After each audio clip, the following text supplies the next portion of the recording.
was a black suit with yellow, and I was in Florida at the Mai Kai restaurant, big tiki bar, and there was an event called the Hukilao, and I'm like wearing this suit, and it's like 90 degrees outside with 90 degrees humidity, and I'm like dying. Polyester. Oh my god! No, it was a big thick one too. Okay, It was like an Asian cut, like with a weird neck, and I was just like, it was the worst thing. So you're like, I'm going to design my own clothing. I'm like, I'm never doing this again. This is crazy. You and me both. We like to embrace the costumes. Yes. Yeah. At the Pizza Expo, they have a contest now that they designed because every year I would go dressed a little bit differently, different pizza outfits, my pizza onesie, whatever. Yeah, that's the best thing ever. So they have now a contest called Splendidly Dressed, and it's whoever has the most pizza swag on. Oh, killer. You are not watching the Fashion Show channel. I am here at 999 Tiki in Camarillo, which is part of 999 Pizza, 999 Arcade, and right here is Bamboo Ben. You know Bamboo Ben. Howdy. Person you might not know is Pizza Man Dan right there. Hello, guys. Thank you for having me over to this beautiful tiki bar. Oh, you're very welcome, Scott.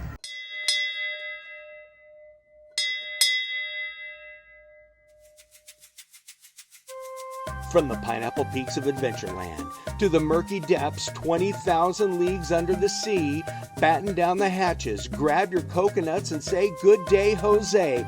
This is Rum-Soaked Radio. Tell me what 999 Tiki is all about. Well, our concept of $9.99 is a price point, $9.99. And 999 Tiki specifically came from an idea that my partner Josh Schreider and I had, traveling the country looking at tiki bars, where we would pay $17 for a tiki drink and wait 20 minutes for it to be made. And we said, well, as we're developing this new 999 concept, where we're trying to bring value, a low, affordable price to customers at the table, we want to apply that to tiki as well. So we took that and we worked backwards. How can we create the best tiki environment in the world with the best pricing in the world and the best tiki drinks in the world? And so we've looked at how to do that. My partner Josh did the research and found out that there is none better at designing a tiki environment than Bamboo Ben. Ben, they worked backwards and found you. They did. Definitely. They contacted me, I think, online or something, and then I'm like, who's this Pizza Man Dan guy, you know? And I think I was talking to Tiki Tony at the time, who lives here in Camarillo. Yeah. And I said, hey, this guy named Pizza Man Dan wants me to build him a tiki bar. And Tony flipped out. What? Pizza Man Dan? He's a legend. He's awesome. And then so I'm like, right away I get up and start Googling Pizza Man Dan. I'm like, holy crap, this guy's awesome, man. And boom, here we go. Oh, it's amazing what you have done with this place, Ben. Yeah, we did a quickie. I think the first time was a quickie. The second Kind of a time run was through to quickie. get the bones, right? Bones, yeah. We did the canvas, and then we came in, put all the lamps up and all this stuff, and then now we just did 2 tikis out front, and this railing in front of this great TV screen, and it's classic. It's cool. We do all sorts of different tiki bars and different themes, and I mean, we did Belly of the Beast, which is a whale you go inside, Pinocchio. I mean, all sorts of stuff. But this one's really fun because we gotta do like the lamps. We did pizza on the lamps. We did, we incorporated a lot of little Easter eggs here and there. The routing my son did. It's got pizza routing. It's just kind of fun. And Dan, he didn't really even tell us to do that. We just kind of did it because we kind of got his concept and got his. You had a blank slate. His fun, his fun demeanor. And I mean, he wears pizza suits. He's got a Stingray Corvette that's wrapped in pizza. I mean, you can't. He's a kind, man. He's a good guy. He does like his wife flies an airplane and he does wing walking on an airplane. I mean, dude, it's great. It's fantastic. Good times. We can have a cocktail in here. Dan, that says a lot about you that you would just sort of blindly give your space over to somebody. Somebody a long time ago, one of my mentors says, you don't have to be the smartest person in the room, you just have to be able to hire the smartest person in the room. So I look for experts and try to surround myself with experts and then let them do their thing. Thank you. And Ben, obviously, the experience, we had so much confidence, we're like, whatever. So the fun story about it was he came in, he created the bones. I'm like, wow, this is beautiful. And I said, okay, now we have the structure. How do we fill it in? In other words, we want it to feel like it's been here for a while, like all tiki, right? And surround ourselves with that. And so Ben starts sending me hundreds of places for me to find things to fill in. And I said, no, Ben, you don't understand. You're still the expert here. It's not like he doesn't run a big chain of all sorts of It's like, stuff. I'm not even going to click on one of these links, Yeah, man. that. You discover it. And then, so he called me up and he says, hey, do you mind if I get Tiki Tony involved and some of his stuff in here? I said, all the power to it. It's your slate. And I am so pleased because it did not occur to me to mesh pizza with Tiki. It just happened. And you did that. And so this space is so much, I couldn't even have come up with this on my own if I spent years thinking about it. The partnership here is incredible. Did you even know any of these names before this project? Names. Like Tiki Tony, Bamboo Ben, I did not know there was a cult. I had no idea there was a cult. In fact, the kind of the joke is that as we went around tiki places and Josh and I talked to people saying, hey, we're going to be building this concept, people would say, well, you need to be an expert in this. You're going to hire bartenders who know the tiki background and can tell the history of it and so forth. I'm like, well, anybody can Google history. Bottom line is, I'm a pizza guy trying to create a fun tiki environment. How do I feel when I go into a tiki place that Ben has designed? And by the way, some of the ones that we visited, Ben had designed. I found that out afterwards, right? So, it's just that vibe, that feeling, and that unique drink, all right, which many times I felt it was too sweet. I mean, I'm an ale guy, right? So I don't want sweet. What I want is a good tasting tiki drink. And that isn't just sweet and sugar. It's got the flavors in there. So as we went through this process, I started to understand, no, I'm not going to be the tiki expert. I really am not. But I want to create the best tiki drink that you can get anywhere at the best value you can get anywhere, and partner with people who know their stuff. And a really fun place to do it. Yeah, That's for sure. It's going to be a really fun place. Tell me about your beverage program. My beverage program is you're going to order a tiki drink, you're going to pay $9.99, and as fast as possible, I'm going to put that in front of you. I don't want you to have to wait 20 minutes. I mean, hopefully I have that problem and I have a line down the block and it's 20, but bottom line is I want to get that to you fast. So how am I going to do that?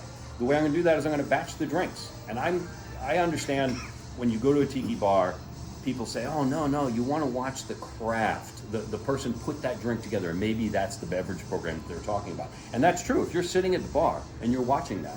But in most tiki places, I mean, that's 6 people. Yeah. And then you have the rest of the tiki space. They're not seeing any of that happen. So to me, the vibe, the feeling, being part of a tiki environment and relaxing with your friends and family isn't watching that craft drink being made. It's tasting a great drink, all right? And that drink doesn't matter where it's done. So I said, well, we're going to batch it. We have to come up with something different. Again, working backwards from that $9.99, how do we put that in front of a customer, affordable, where we can still have some sort of profit margin? And by batching that means that I imagine we could possibly run out of a tiki drink. I have no idea, but that'd be a nice problem to have again. 9 tiki drinks, the best ones that we took all of that, put it together and said, okay, what are the best tiki drinks? All right, we want the top 9. That's what we got here. What are they? Oh boy, you're testing me now. You got to have a Mai Tai. You got to have a blue Hawaiian. What surprised me so we did some sample groups and brought, again, friends, family, vendors in, employees to test our tiki drinks, see what they thought about it, give us feedback as we designed our beverage program, right? As we designed the best tiki drink. And I was surprised that third place was the Saturn. Oh. Which is interesting. And maybe it's just because it's a really delicious drink. I'm not sure. Mm-hmm. But, obviously you go down and you're going to have your Hurricane and so forth and so on. I like the pina colada story. He has 2 employees that are Puerto Rican, and they said that was the best pina colada they've ever tasted. Oh, wow. That's good. That's a good testimony. Oh, right? Terrific. We're Puerto Rico invented. Yeah.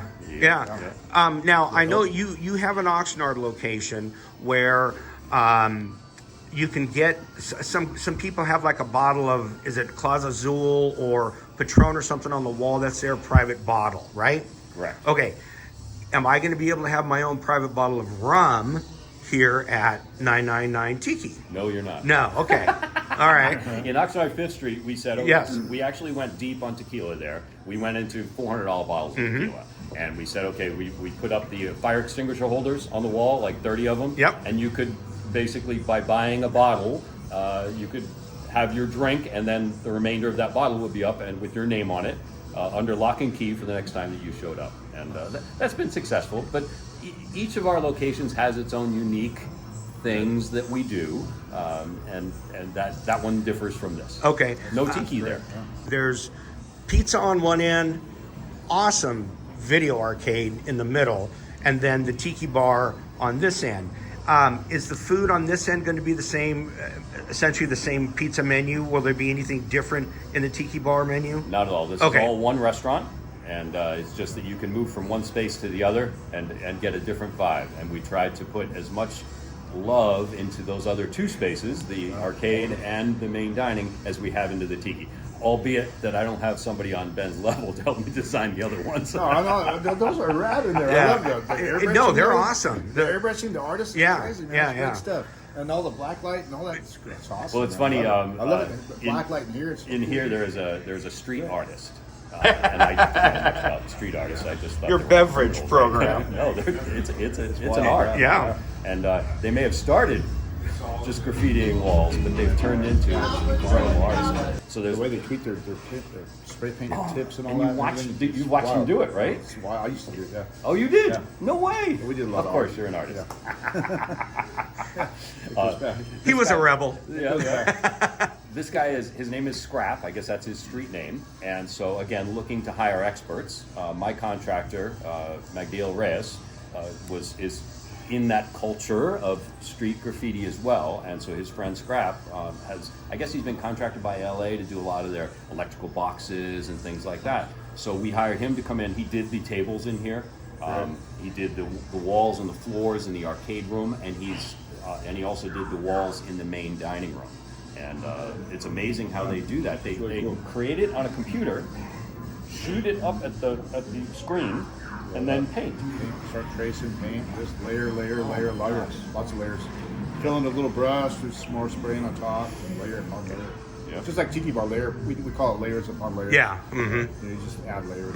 That was that expression you taught me. I said, okay, the upon bones, layers. and you're like, Yep. okay, we're ready for the first layer, the second layer. You got to do the canvas first, and Yeah. put the art on it, and then go from there. The canvas is always the hardest part, which is really weird, but there it is. You mentioned robots. Is there going to be a robot serving your stuff in here? Well, yes. Okay. And a lot of these companies that have the little robots, this one's Bear Robotics that we partnered with. They claim that it's a labor saver, and it's not. I mean, an employee can walk out and hand you the food just as easy as a robot can, but it's fun. And we discovered, it created an experience, right? Yep. So we have one at our downtown Ventura location, and we've had it there. I originally put it in the collection in the annex, but it was too tight. It needs a little bit of room to move around, so it's basically always saying, excuse me, it can't get by. That's going to be awesome when it's crowded. Now, Yeah. what are you going to do to tikify that robot, Ben? Oh, I don't know. you get it laid. You get it laid. Really good. That's all you can do. Yeah. Just get it laid. Right. It'll like it. We'll wrap it in pizza, as we did with our one Oh, that'd be downtown. awesome. And then maybe we'll get it later. Is 999 Tiki a 21 and older venue, or anybody can come in?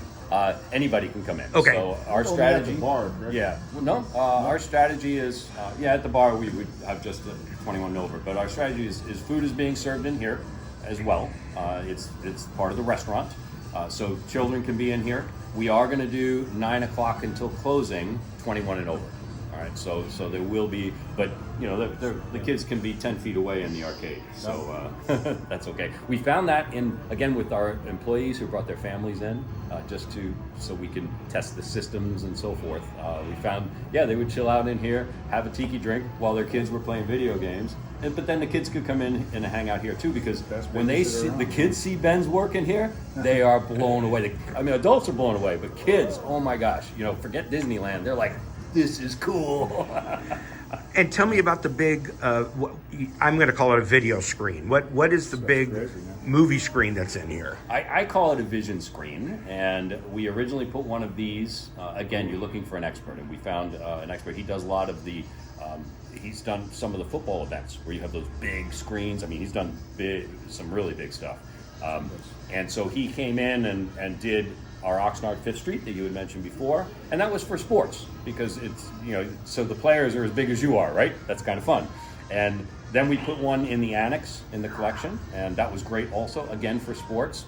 Here we said, you know what, how can you take Ben's work and the vibe that he's created and just enhance that? Like what could go next level? And that's where Scrap did the designs here, the neon art, Black light, yeah. the black light in here and so forth. But I think the coolest thing is we've been in several tiki bars where they would have things going on behind portholes that were just fun stuff, whether it's pirate ships going by or just a relaxing beach scene. And I said, that is going to complete the vibe. It's just something where you're sitting here, and we actually said to Ben, you're going to have to put up this rail, this bamboo rail, to protect it, because people have a couple drinks, they might think they can go to the beach. Walk right into That's it. how great it is. I'm mesmerized by it right now. I can't stop looking at it. I'm just like, I want to be there right It's, now. it's relaxing. Yeah. Isn't it? I'm going to be right there. The waves crashing on the I'm going beach. to Yes. want my drink right here, my pina colada, and I'm going to be right there on that sand right there, chilling out. Yeah. But this is not going to be a sports screen. This is not a sports game. We do have a TV in here for sports, and I imagine that somebody twists my arm on the Super Bowl, we might switch it over, but maybe not. The bottom line is no. This screen is for the tiki environment. Our goal was a true tiki room where, again, you relax with friends and family and have great drinks, great food. So anyway, no sports. Right. Long story short, no sports. All right. So Ben, throughout all of this, what is the thing that you've learned about the pizza business, if anything, since you started all of this? I've learned just the other day, I was going into the kitchen to get some water to mix some cement, and these guys are making pizza crusts like hundreds of them and hundreds of them. It's crazy, man. I haven't really learned much about the pizza business, but it's just really cool the way these guys work and their whole crew and everybody that comes in and out. And they have maintenance guys, they have this and that and everything. Just everybody's super cool. So, And yeah. Dan, what is the thing that you take away about tiki from doing your very first tiki bar? What I enjoyed was learning about Ben's history, about his family history, about his grandfather and the work that he had done, and the work that still exists that he's done that hopefully is around forever, right? Yeah. And just looking at that, and Ben shared that with me, shared photos with me, shared magazine articles, and like you're doing, Sarah, right? And that culture and where it came from, and just how fun it is. So I knew that the tiki vibe felt good. It felt good for family and friends and getting together, which is my business, right? The pizza restaurant. But what I didn't understand was how that, because originally I just called it a cult, all right? And really, it's a culture. I mean, I think it's always been popular in its own world, but I think tiki now... It's another wave, really. Yeah. I mean, Well, look at been a right wave down the for a street while, from yeah. you. Yes. So, Hey. So- like I always say, there should be a tiki bar on every block. Yeah. I mean, in Huntington Beach, where I'm from, on Main Street, there's sports bars next to each other, boom, boom, boom, boom, boom, boom, all the way down. So what's wrong with having more tiki bars? I don't see anything wrong with it at all. yeah, Camarillo. I mean, I wrote in one of my stories that this is sort of Ventura Boulevard is sort of the miracle mile of tiki right now, because right down the road you've got House of Bamboo. Right. So, is that a competitor with you, or is that simply everybody raises, the boat, and what's good for everybody is good for everybody? It's good for everybody. If you have one tiki bar in Camarillo, then that's a destination of sorts. Obviously, you get locals, but people are going to come from out of town to try that tiki bar because it's unique. You're not finding tiki bars everywhere, right? But if you have two, even better. You're going to have more people come. And back and forth. Yeah, maybe they come in on the same day. They're going to try out both. So I see it as great value for the community and great value for customers, because now they can have two experiences in tiki rather than just one. And I think it's really Hitting the good. large, man. Bam, bam. Yeah. Crazy. The city has allowed each of you to do things on the exterior that are so different from everything else in Camarillo, Amazing. which is amazing. It is amazing. It is amazing. They're bending. Yeah. The city of Camarillo, dare I say, and I've worked with a dozen cities in my career, dare I say they have been the easiest to work with. Just like any city, there's lots of red tape, but the humans behind that red tape in Camarillo have been fantastic. They've been upfront on what their expectation. I mean, they even warned me. They said, okay, this, we have a lot of red tape you're going to be going through, but we'll help you through it. Because even though I've done this, opened 40 restaurants in my life for myself and for others, it's new every time. Every city is different. The code changes year to year.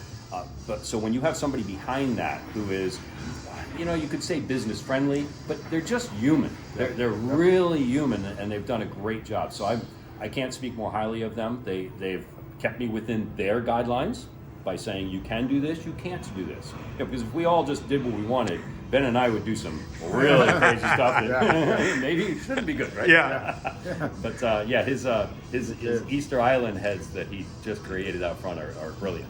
I was here when he was putting those up. Did you, Dan, say I want some Easter Island out there, or how did they come to be?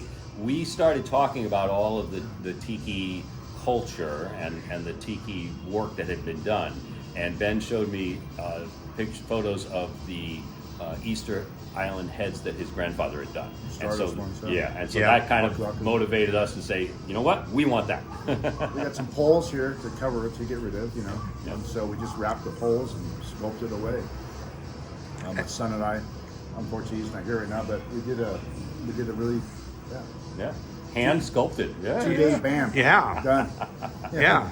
Wet mud, threw it up there, and they look old. They look weathered. Yeah. Josh and I were trying to figure out how we can get LEDs in the eyeballs. And there's a way, but right now they're just going to go with this for now, and then down the line maybe we'll do the LEDs, so we'll be able to see them from the freeway. People driving by. Yeah.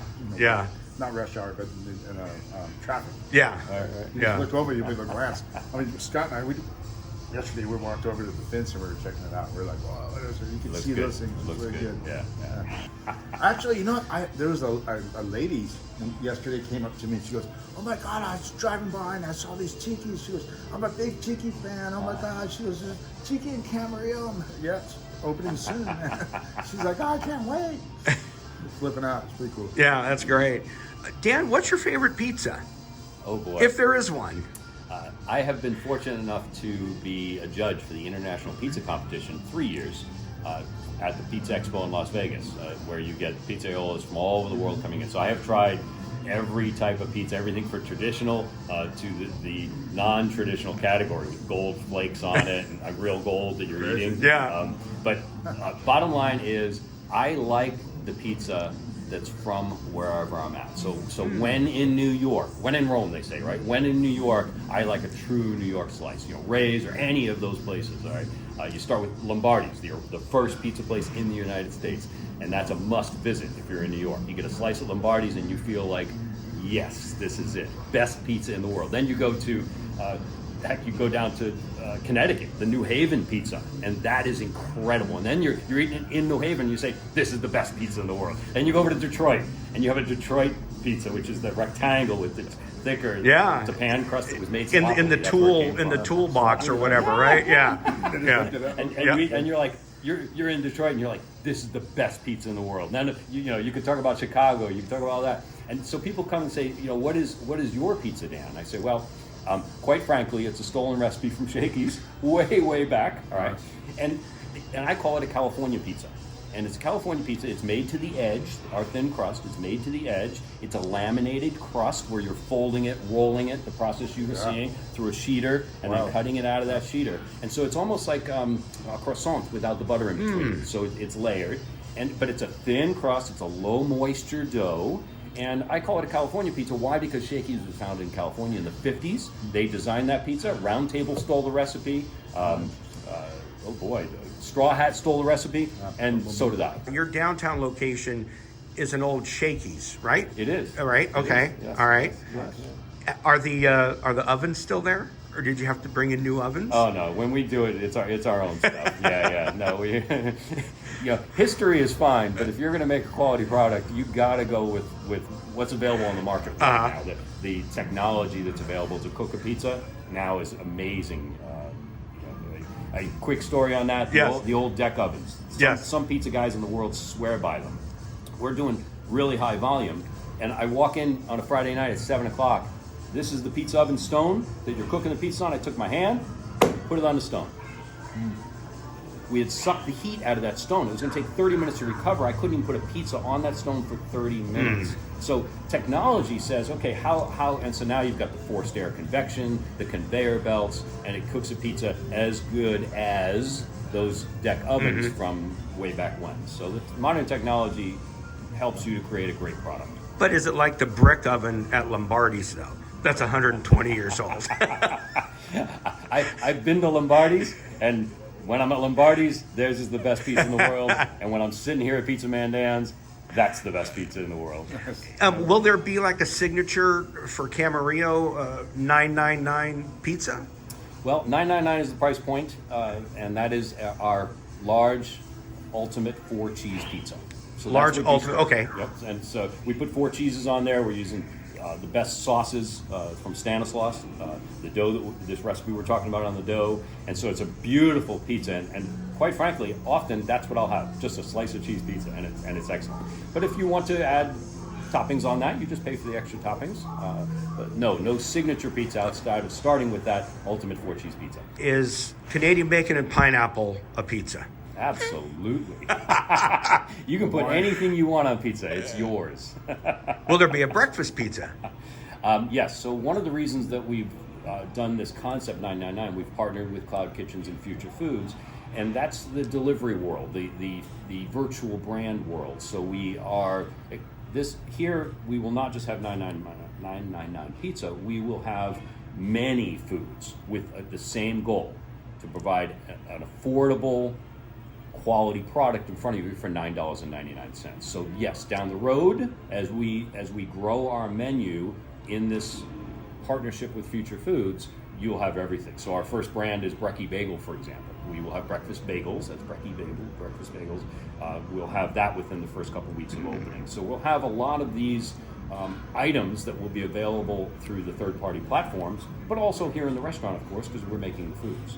And so is that a product like it comes as a sausage and egg bagel, or is it just a plain bagel and you'll put whatever you want on it?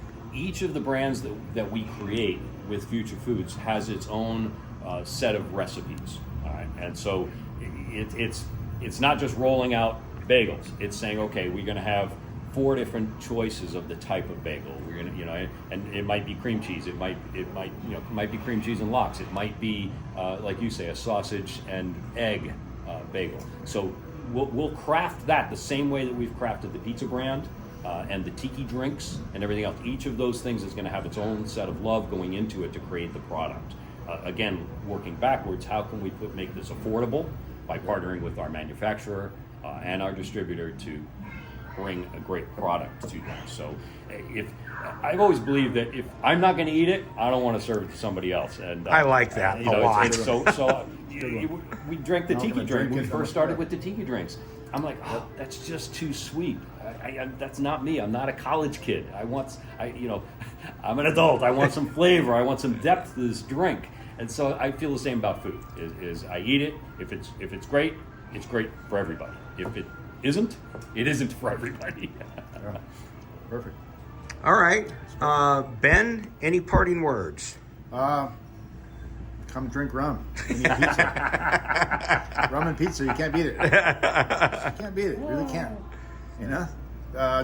It's great. I can't wait for it to open. And Dan, it was awesome working with you. Yeah, you as well. And we'll continue to work in the future. Yeah. And I foresee times in the future where we get Ben in here for interviews with our customers and having a fun hanging out. Ben's offered to do that, and I will be taking him up on that. Terrific! Fun. Awesome. All fun. Is there a spot? Is there an item? Is there something in here, Ben, that you're gonna, when all of this is finished and you moved on to the next project, that you're gonna go, man, that was a really bitchin' thing I did in there?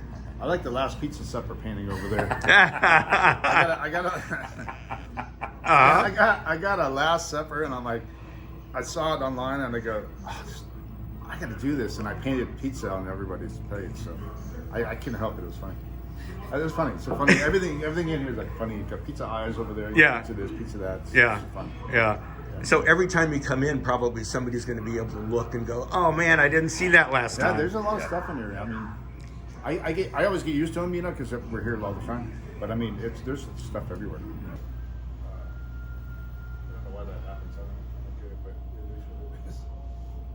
Got the no tiki drama sign up there because we don't need drama in tiki. Yes.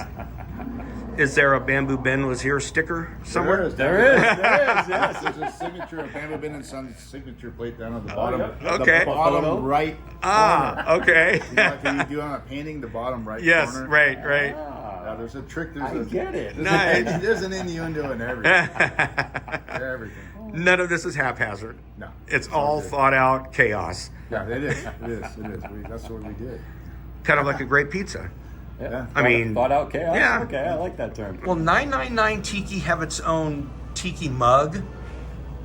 You know, it's a good question, Scott. I think down the road, as we experiment with this new culture, we're going to have fun and do some of those tchotchkes.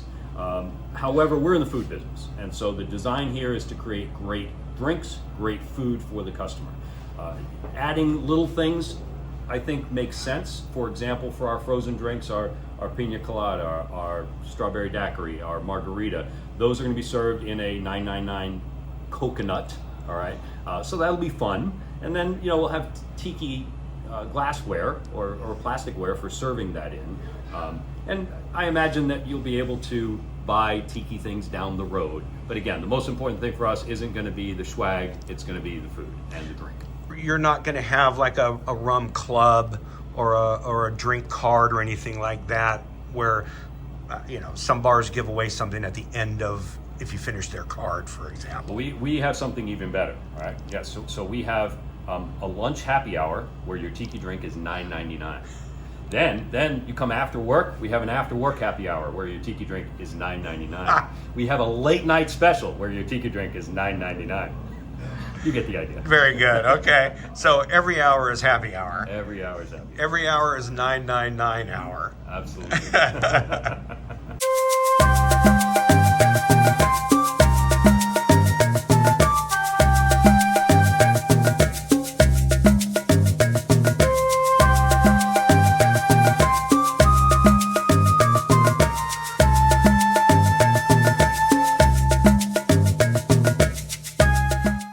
Well, you are not watching the fashion channel here today. I am at 99 Tiki in Camarillo. 3 nines. What's that? 999. 99. I said 99? Oh. You are not watching the fashion show. You are not watching the fashion show channel. I am here at 999 Tiki